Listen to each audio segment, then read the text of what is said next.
자, 이쪽은 수나라 당나라예요. 우리 중국사 할 때마다 선생님이 강조하죠. 왕조 순서 하, 상, 주, 춘추 전국시대, 진, 한, 지난 시간 배웠던 위진남북조, 이걸 통일한 것이 수나라였죠.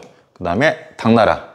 그래서 오늘은 수나라 당나라 볼 건데, 수나라는 되게 짧았어요. 여기 나와 있지만 거의 30여 년 만에 망합니다. 황제도 2명만 알면 돼요. 수문제, 수양제. 수문제 같은 경우는 우리 앞서 배운 위진남북조 시대를 통일한 왕입니다.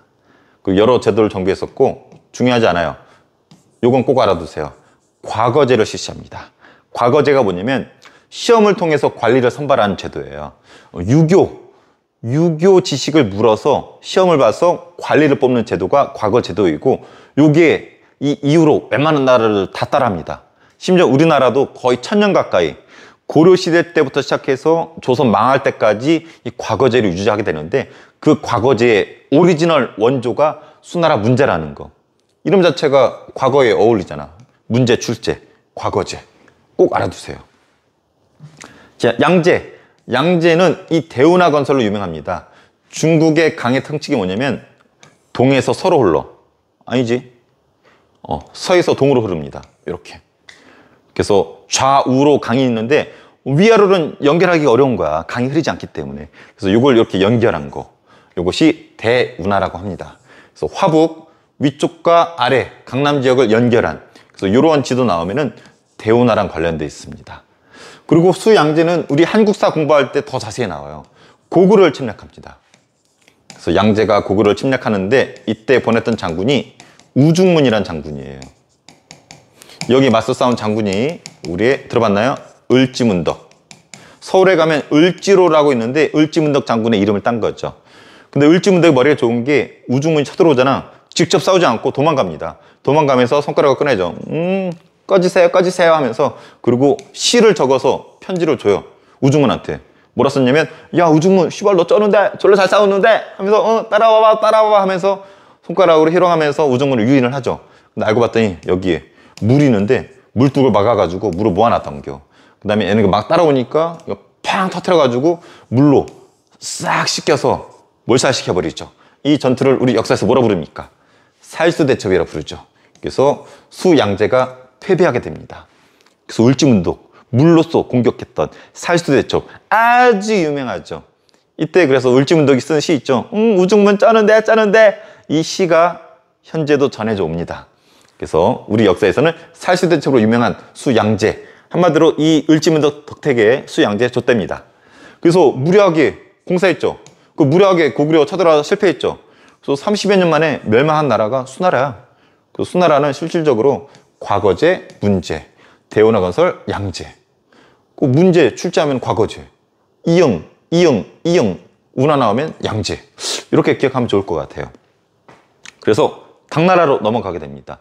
당나라를 건국한 사람은 고조예요. 이전이라고 하는데 당나라를 건국했습니다. 이씨예요, 이씨. 그리고 수도가 장안인데 장안이 아주 중요하고 옆에 나오기 때문에 이따 또 설명해 줄게요. 근데 중국에서 존경하는 황제가 4명 있는데 그 중에 꼭 빠지지 않는 인물이 이 태종입니다. 이름이 이세민. 얘 이름 정도도 알아두면 좋습니다. 이세민이라는 사람인데 너무너무 중요한 율령을 완성한 사람이에요. 율령 체제를 완성한 거. 율령이 한마디로 뭐냐면 옆에 나오지만 법이에요, 법. 나라를 운영하는데 기본적인 틀이 되는 법을 율령이라고 보면 되는데, 이거를 완성한 게 태종이고, 이거 왜 이렇게 강조하냐면 당나라가 완성한 이 율령이 우리나라, 일본, 베트남 다 퍼집니다. 그래서 요 시발점, 발음 잘해야 돼요. 시발점이 아니고 시발점. 요 시작이 되는 것이 당태종이기 때문에 아주 중요해요. 그래서 이세민의 당태종이 율령을 완성했다. 옆에 자세히 볼 거예요. 그리고 돌궐 공격해서 비단길을 확보했고, 고구려 공격하다가 안시성에서 좆대는 전투가 벌어지죠. 이거를 영어로 만든 게 안시성 전투. 들어봤나요? 안시성 전투. 그래서 당태종이 쳐들어오는데 직접 왔어, 이 새끼는. 직접 왔는데 여기에서 여러 성을 함락시켰거든. 근데 성 하나를 함락 못 시켰네?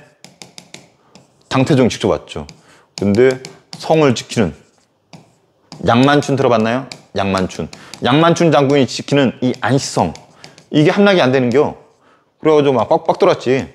그래서 이 성 함락시키려고 땅굴 팠더니 대가리 내미는 족족 그냥 대가리를 돼버리고 막 토성을 싸가지고 높이 공격하려고 그랬더니 밤에 나와가지고 막 성 허물어버리고 심지어는 고구려 군대가 쏜 화살에 맞아가지고 이 당태종이 눈알 하나 날려버립니다.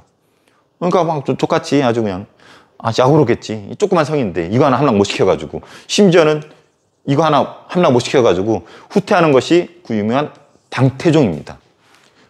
세계적으로도 인정한 이 당태종 영웅이 이 조그만 성을 함락 못 시켰어. 이 양만춘 장군 때문에.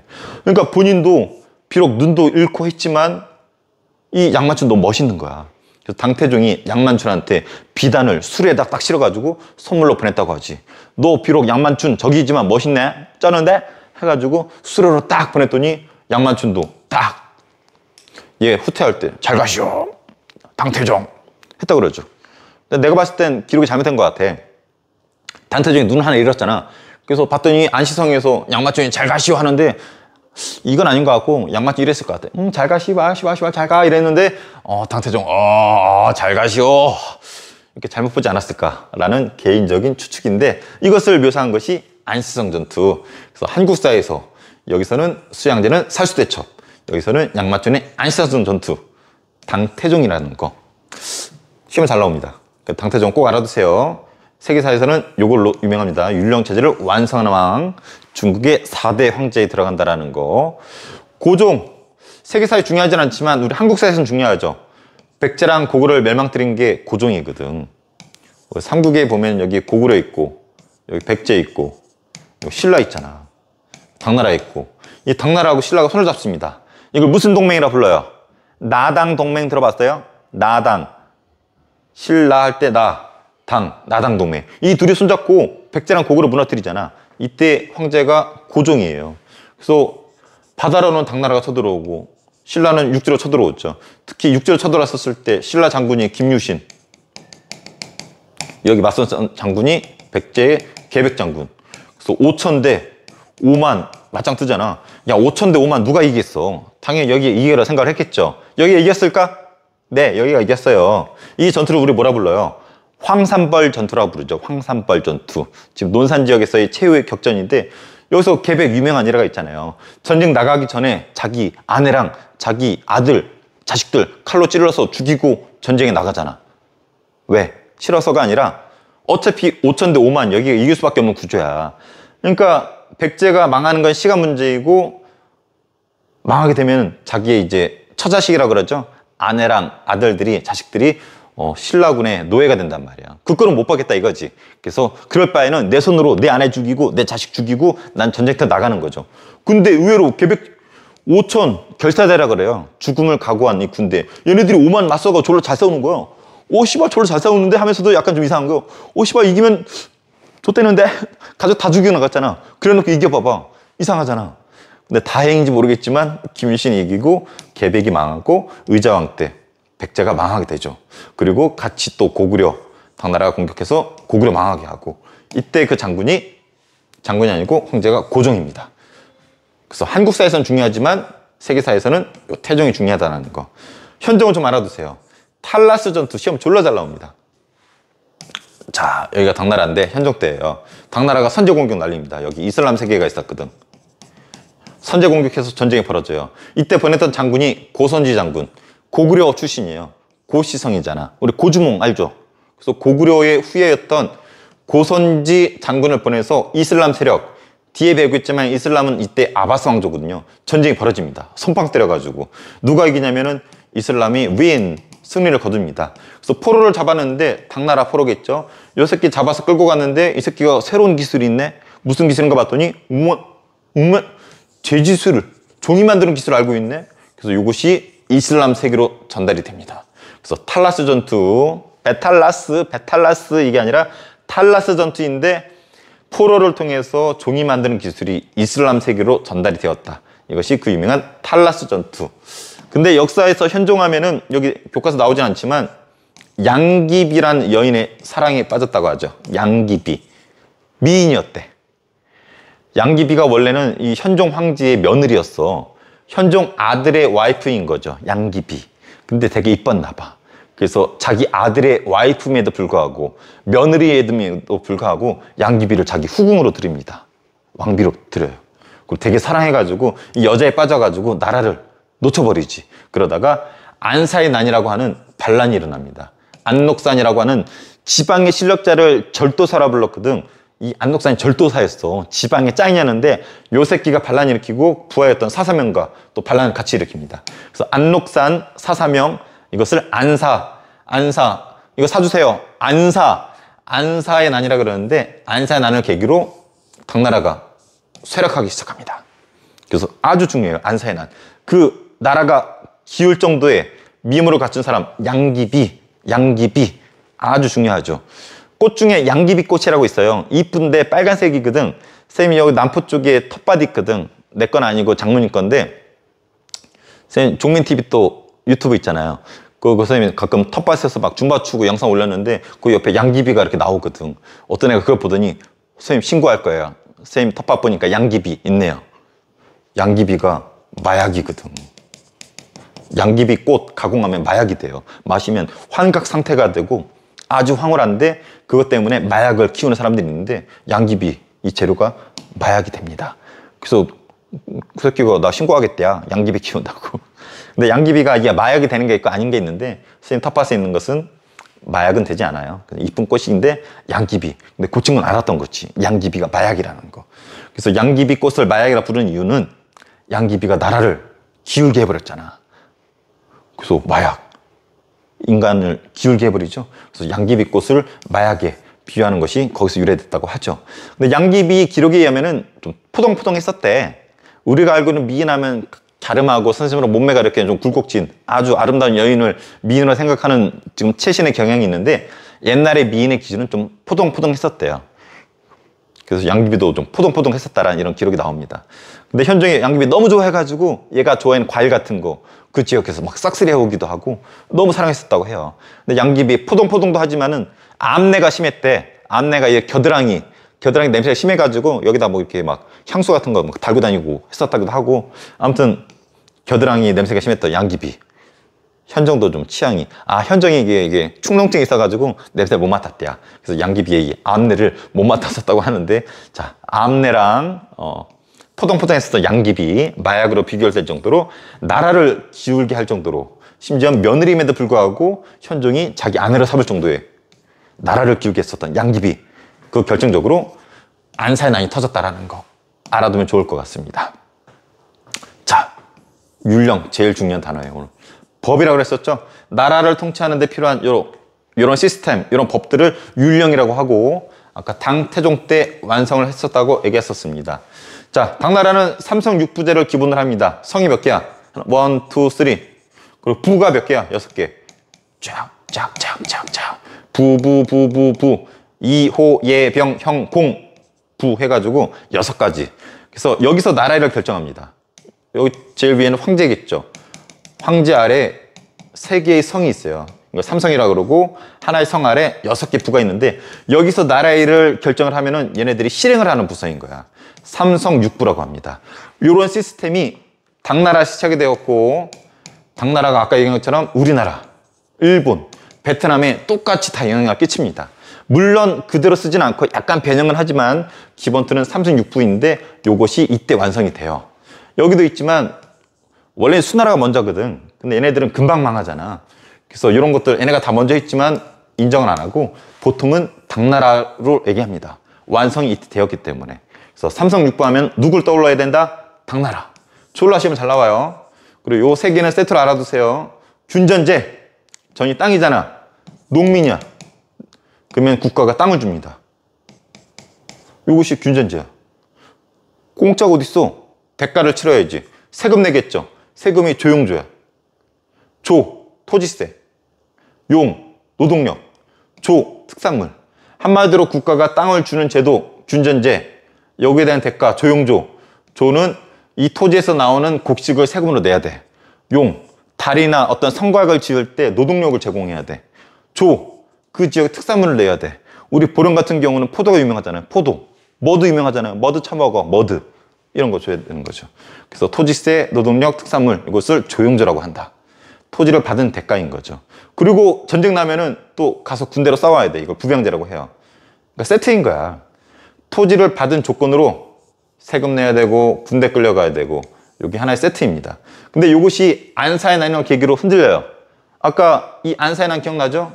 그래서 세금 내려면은 국가가 장부에 어느 집이 세금을 낼 수 있는지를 체크해야 될 거 아니야. 그게 원래 이렇게 많았었거든. 근데 안사 난을 계기로 뚝 떨어집니다. 왜?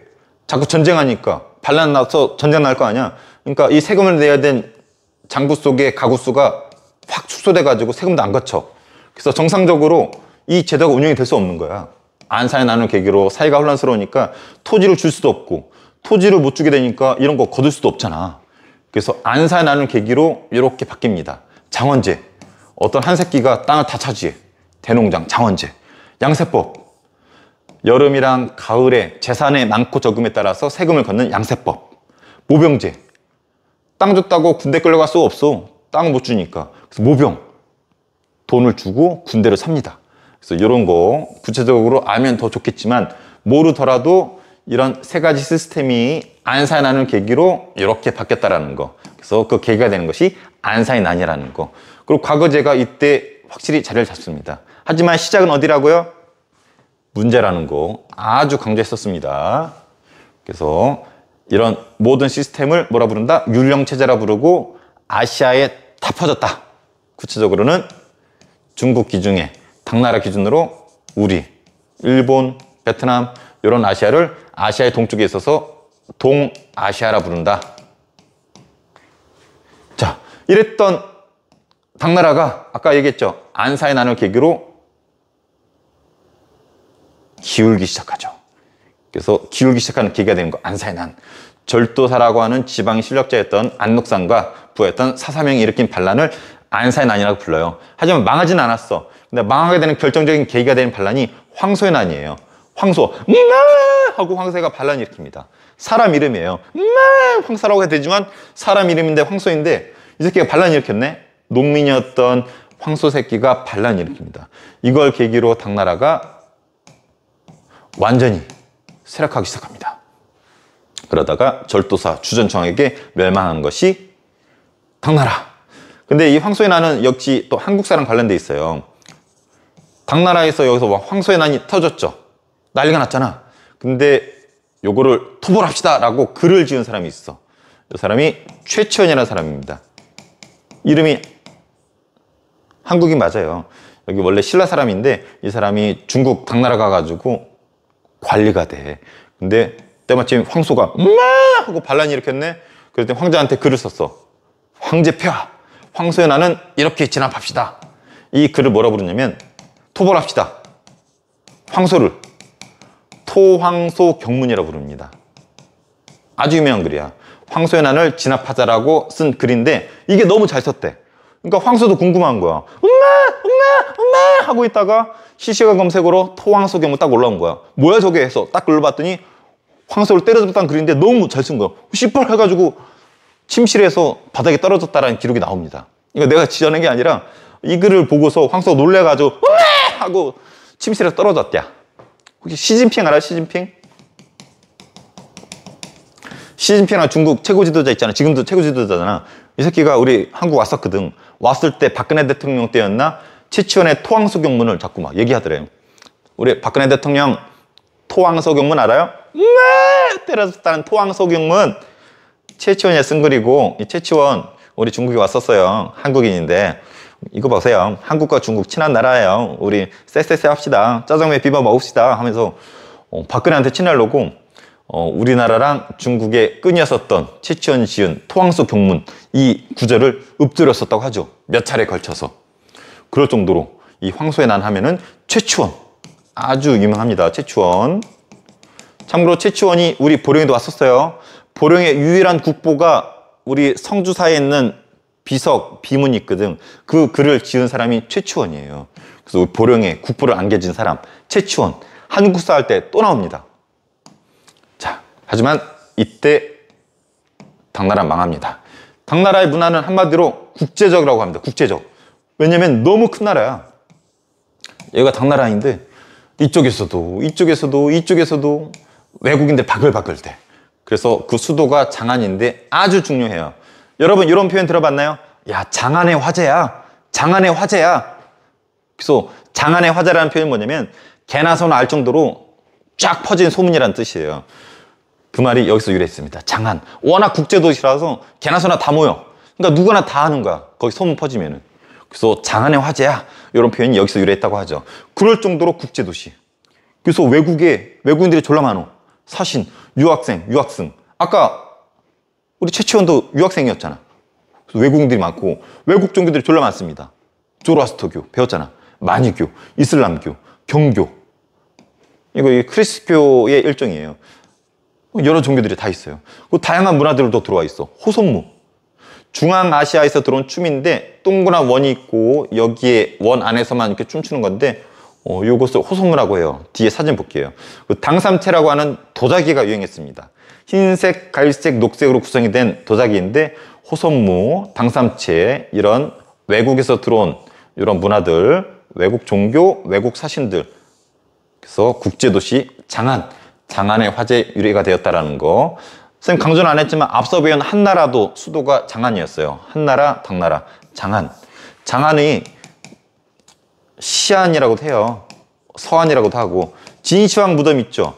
진시황이 무덤 있는 곳이 시안 서안인데 관광지로도 유명한데 한자로는 이런 식으로 쓰지만 우리는 보통 장안이라고 부르죠. 그래서 장안의 화제. 그래서 물어보세요. 엄마 장안의 화제가 무슨 뜻인지 알아? 그거 몰라? 이 장안에서 유래했잖아. 자, 이 정도라고 하고 자랑해보세요. 자, 그리고 국제적인 성격도 있지만 귀족적인 성격도 있습니다. 우리 위진남북조도 되게 귀족적이었는데 당나라도 귀족적이에요. 그래서 이런 사람들이 시를 잘 썼고 그 시는 구양순, 왕유 그림을 잘 그렸다고 합니다. 종교도 발달했어요. 유교에서 우리 한나라에 발달한 훈과 기억나나요? 그것을 싹 모아다가 총정리한 거 오경정이라는 책을 편찬했습니다. 그리고 여러분 이 노래 하면 누가 떠오릅니까? 치키차카차카 초코초코촉 치키차카차카 초코초코촉 나쁜 짓을 하면은 치키차카차카 초코초코촉 치키차카차카 초코초코 무슨 칙촉 과자 이름 같은데 치키차카 초코초코촉 쪽팔리는데 그거 알아요? 선호공이 나오는 소설이 뭐예요? 서유기에 거기 스님 나오죠? 스님 삼장법사가 이 현장법사예요. 그래서 서유기 나온 삼장법사, 이 현장법사를 소재로 한 건데 이 사람이 인도를 갑니다. 인도가 불교의 어떤 시작된 곳이잖아. 가가지고 부처님 챙겨오고 불교랑 관련된 책 챙겨옵니다. 그걸로 유명한 현장. 그래서 갔다 온 대당 서역지라는 책을 쓴 걸로 유명하고 도교도 이때 발달했다고 합니다. 중요하진 않아요.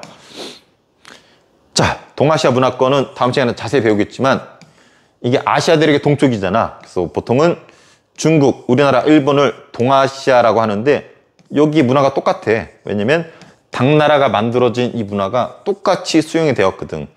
요 베트남은 원래 동남아시아이지만 똑같이 영향을 줍니다. 그래서 당나라의 문화가 우리, 일본, 베트남에 전달이 되었는데 이런 것들이 똑같아. 한자, 율령, 유교, 불교. 한자나 유교나 불교는 알 거예요. 근데 율령은 요런 거. 요런 게 기본적으로 아까 당태종 때 완성이 되었다고 그랬죠. 이 완성된 것이 동아시아에 영향을 끼쳤다라는 거 꼭 알아두세요. 이건 다음 시간에 더 강조하겠지만 여기에 관련된 부분이니까 꼭 정리해 보세요. 뒤에 자료 볼게요. 자, 수나라 양제 때 대운하 건설한다고 그랬었죠. 그래서 위아래로 위아래 위아래. 탈라스 전투, 베탈라스 이게 아니라 당나라가 선빵을 때렸죠. 이슬람 제국으로 아바스 왕조인데 여기가 승리를 거두고 포로를 통해서 제지술이 전달된 전투, 탈라스 전투 아주 유명합니다. 당의 삼성육부, 성 3개, 부 6개. 이 삼성육부가 동아시아에 전달이 되었다라는 거, 율령의 기본이 되는 삼성육부 알아두고, 요거는 세트라고 그랬었죠. 그래서 균전제라고 해가지고 당나라에서 농민들한테 균전제, 땅을 줍니다. 그럼 그 대가로 세금, 조용조, 군대, 부병제 딸려가는 거라고 그랬었죠.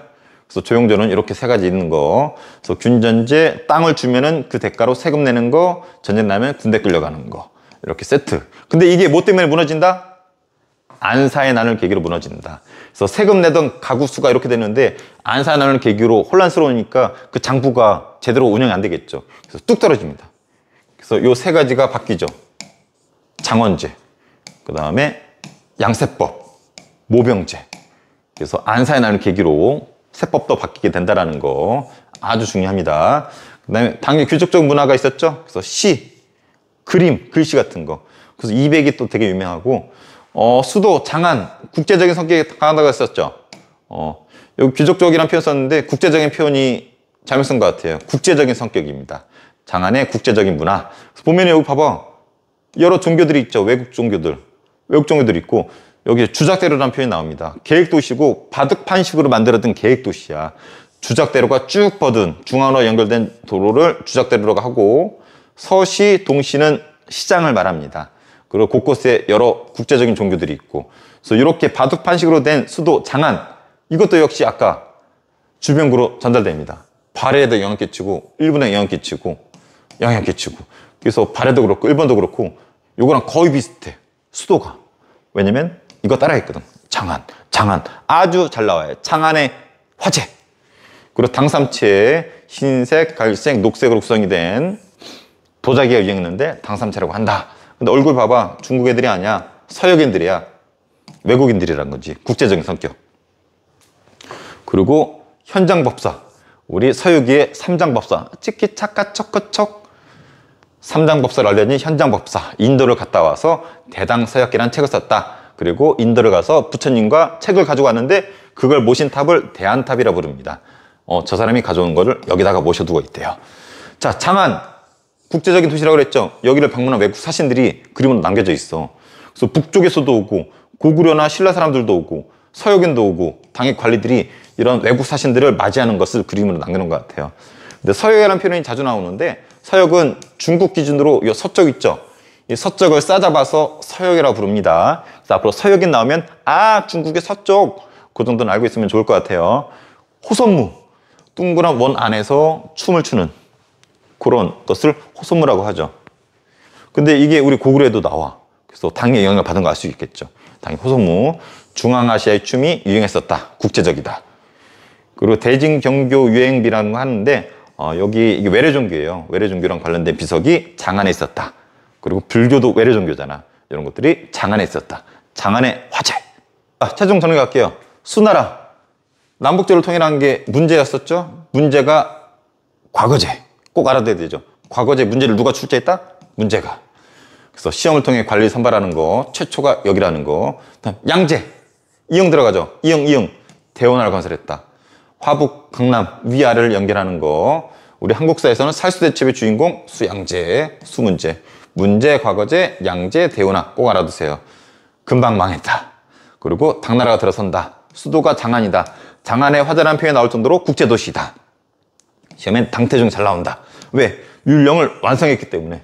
이러한 통치 시스템을 율령이라고 그러는데 이걸 완성한 사람 당태종. 우리 역사에서는 안시성 공격하다가 좆된 사람, 눈깔 하나 잃은 사람 태종 알아두고, 우리 백제랑 고구려를 무너뜨린 고종, 한국사에서도 중요하고, 현종 때 탈라스 전투, 당나라랑 이슬람 세계가 한바탕 떴죠. 선빵 날렸지만 이슬람이 승리 거두고 제지술이 전달되었다라는 거 꼭 알아두고, 그리고 현종 양귀비에 빠지게 되죠. 마약으로 비유된 양귀비 졸라 이뻤대. 그래서 나라가 기울었죠. 안사의 난을 계기로 쇠퇴하기 시작했다.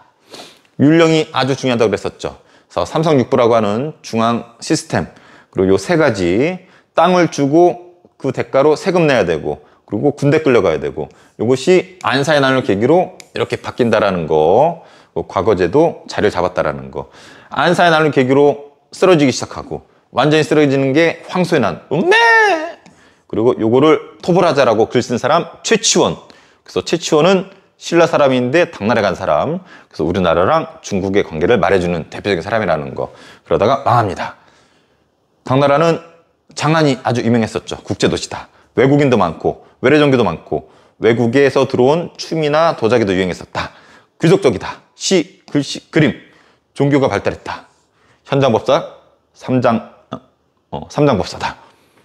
그리고 당이 워낙 선진국이기 때문에 그 당시 때 동아시아에 문화를 끼쳤는데 이런 것들이 공통되게 퍼졌다. 특히 율령.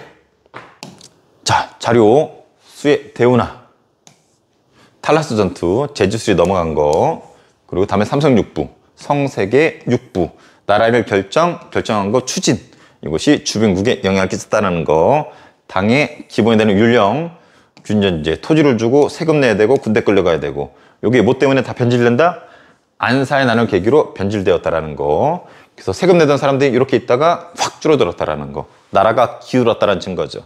그리고 귀족 문화가 발달했고, 그리고 국제적인 성격의 수도 장안, 계획도시라는 거, 바둑판식. 그래서 주작대로 알아두고 바둑판식, 외래 종교가 있는 게 특징이고, 당삼체라고 하는 도자기가 이때 유행했었고, 삼장법사로 알려진 현장, 인도를 갔다 와서 불경책이나 부처님을 여기다 모시고 있다. 그리고 외래 종교가 유행했었다. 그래서 이런 것들 국제적인 모습도 보여주고, 당연히 호소물한 춤, 외래 춤이 들어와 있었다. 그리고 장안 국제도시이기 때문에 외국인들 많이 왔었다. 특히 서역은 중국 서쪽을 말하고 우리의 삼국 사람들도 왔었고 북방민족도 왔었고, 이거를 반기는 당의 관리가 있을 정도로 국제적인 나라, 당나라 장안 꼭 알아두세요.